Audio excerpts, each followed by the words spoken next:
morning, good afternoon, good evening. I just dropped my little guys off at school today. Trying not to cry. I want to just share with you some of the things I've been dealing with.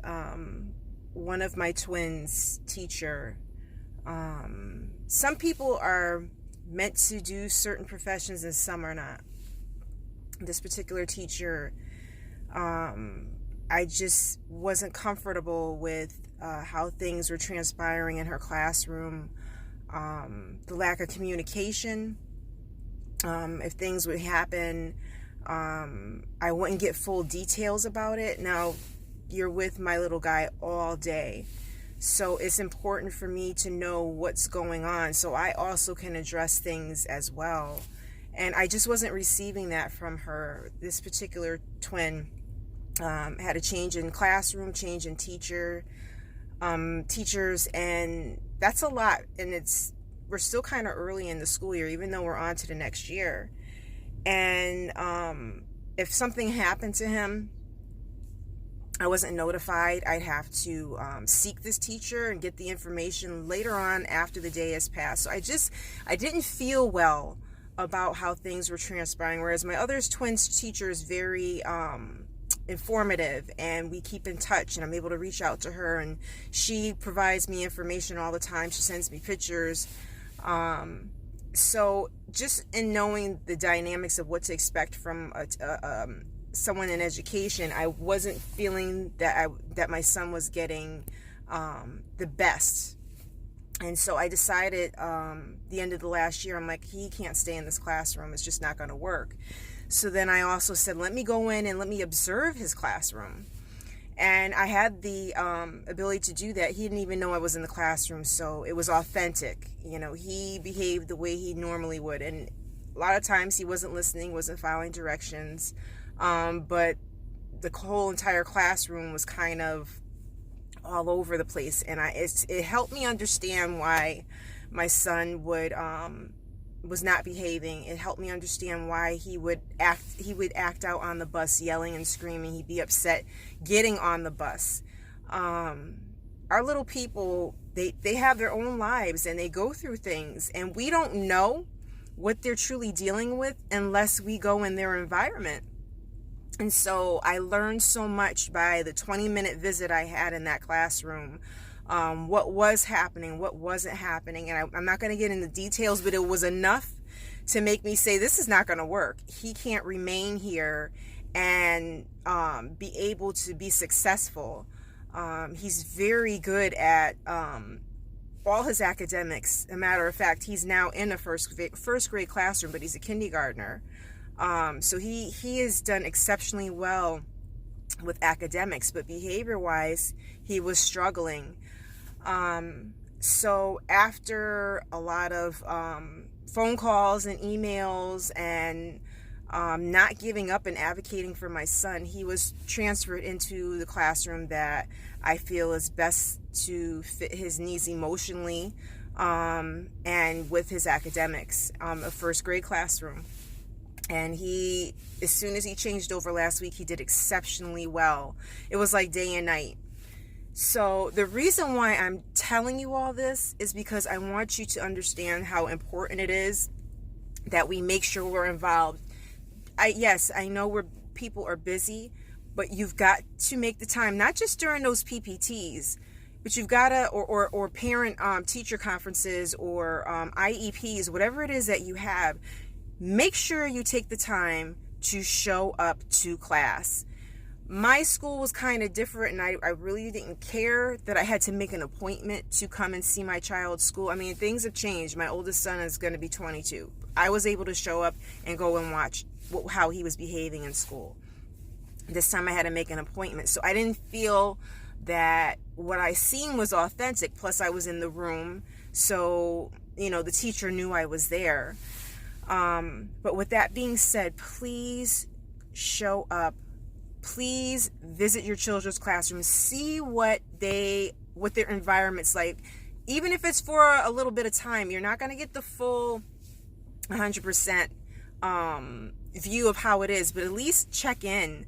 Look at your child's classroom. My child is a kindergartner, and his classroom was very dark. It didn't look like a kindergarten room. It wasn't full of bright colors and inviting, whereas my other twins' room was the complete opposite. It was all of that. I wanted to go to my son's classroom. I found my other twins' classroom very just depressing. And I have no problem saying this. The school knows how I feel. And I'm passionate about making sure that my children get what they're supposed to.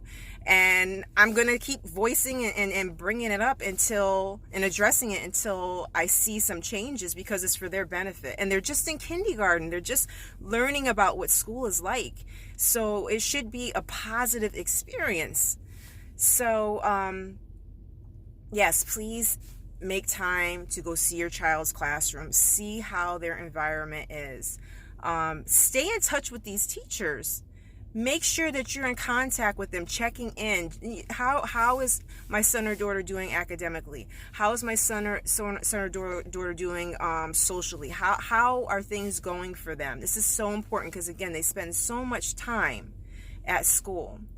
I also learned with my oldest son, spanking, yelling, punishment. I don't know it worked, but it wasn't the greatest. Now I understand that, yeah, those things still work, but it's important to talk to our children, not yell and scream at them all the time. They understand. Talk to them. Let them know what's going on, why you're reprimanding them.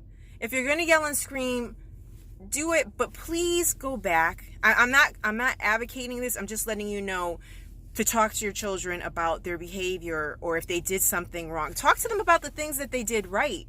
Make sure that you're telling them how much of a good job they're doing, how you're proud of them. Oh, I liked how you did that. That's very good. Don't be afraid to teach them different things. All three of my sons were downstairs. We were putting my oldest son's weight bench together, and my oldest son was waiting for me to help him put it together. And so it was a nice learning experience for my little guys to see that. So make sure you take the time to show kids how to do things. I know with my oldest son, I would baby him and I would try and do everything for him. Now with my twins, I know I've got to make sure that I'm teaching. Every experience can be a learning experience. It's important. But please talk to them. Let them know, okay, this is why mommy or daddy is telling you I'm not happy with you, or you did this wrong, and I need you to change how you behave, and this is the reason why. Explain that to them, because yelling and screaming, they're going to end up yelling and screaming. So it may not resonate with everyone, but it does to me, and I know that I'm not alone. I know I'm not alone in this. But dropping my boys off this morning, my heart just sank. I went in and I hugged my son's teacher, and I was like, don't cry, Casondra, because you know how I am. I'm an emotional person, but I'm proud of that. That's just how I am. That's how God made me. And I want the best for my kids. And I can tell genuinely by her energy and how she was, that she is going to do right by my son. As a matter of fact, she's the one that told me the work that he's getting is not enough. I keep giving him work and it's not enough. So she understood his capabilities, and it's important for teachers to know what kids can and can't do and how to help in that.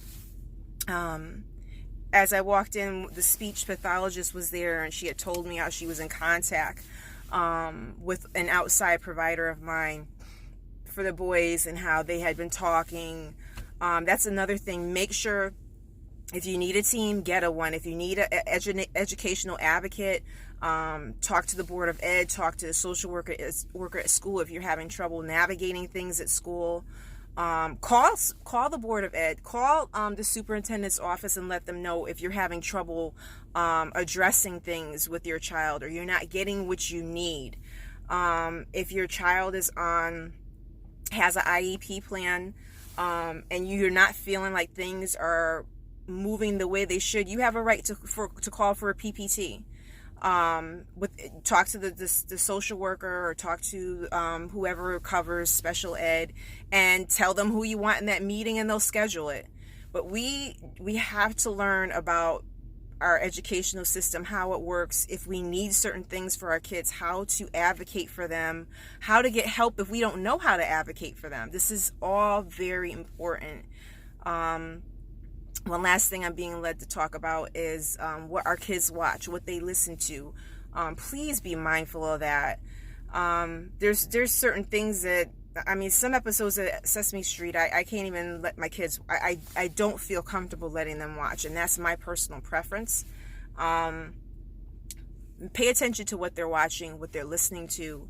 When we're in the car, I know when my youngest, I was playing everything under the sun, cursing and you name it, it was on. And then we wonder why our children can repeat certain songs and know them word for word. Well, try changing it up. Put some affirmations in there. Put something educational in there for them to listen to while you're in the car. They're little sponges, and they're absorbing so much information, and it's important that we're mindful about what we provide to them. And I'm